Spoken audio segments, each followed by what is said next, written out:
Have any of you ever watched one of those heartbreaking turtle videos about banning plastic straws? You know, the ones with the floating sea turtle carcasses after their untimely death via drinking straw? Well, if you haven't, trust me, they are one of the most joyless videos that will ever grace your electronic screen. But you know what else they are? Incredibly effective marketing. In the last few years, after the widespread circulation of those videos on the internet, many states and even whole cities, such as California, have banned plastic straws in restaurants and other dining settings due largely in part to the social movement stirred up by those videos. Sounds like great progress, does it not? Well, what if I were to say that even if no one on this planet ever so much as touched a plastic straw again, it probably wouldn't save the sea turtles. It wouldn't get rid of all the plastic pollution that has spent decades and decades building up in their ecosystem, nor would it even make a dent in the greater climate crisis, which is raising sea levels and sea temperatures, causing the deaths of millions of sea creatures each year. So if that's the case, then why do we associate metal straws or secondhand clothing or Beyond Burger patties with saving our planet? It's because that's what we've been taught, despite the fact that none of these individual consumer choices, even instituted at a widespread level, will even make a dent into the greater climate crisis caused by international energy conglomerates and our carbon economy as a whole. Now, I don't mean to say that we should all just give up on recycling because it's futile. I am a proud Hamilton sustainability coordinator, a die-hard vegetarian, and I have been known to dig into garbage cans to properly dispose of other people's dining hall waste. But the point is that none of those actions are actually going to save our planet. Thus, it is time that we move away from the narrative of individual consumer responsibility for climate change, and instead push for accountability for the outsized contribution of our corporate carbon economy. So first, I'll attempt to explain the problem with individual demand-focused climate advocacy. Second, I'll answer the common questions. How did this happen, and why does it need to stop? And lastly, I'll offer up a challenge to all of you to push for corporate, not personal, climate action.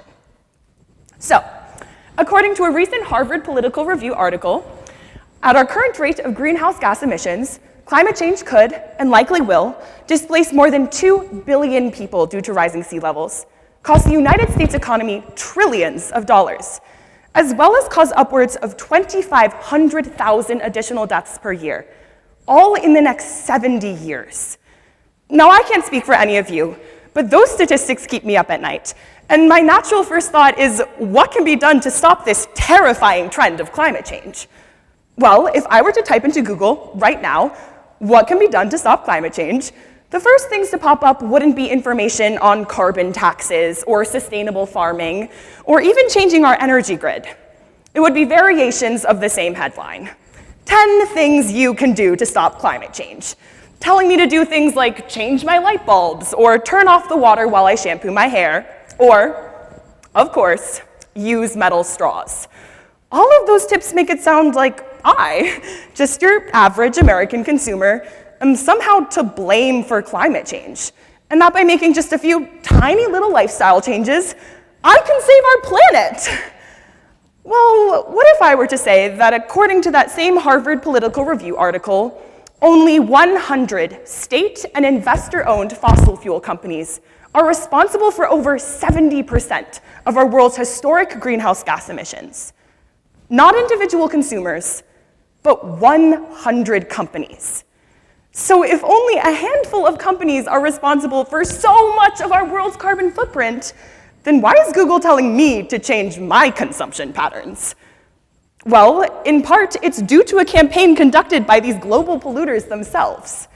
In a recent article published in One Earth Journal, researchers did a deep dive into the advertising campaigns of ExxonMobil, BP, and several other large international energy conglomerates, finding that since the 1970s, these companies have been using targeted advertising techniques to push individual demand, as opposed to fossil fuel supply, as the cause of climate change, in order to successfully oppose and evade climate litigation, regulation, and activism.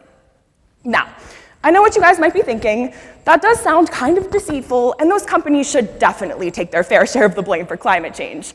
But it's not like a focus on individual action can hurt. Well, according to a 2019 study conducted by David Hagman, Emily Ho, and George Lostein, it actually might be.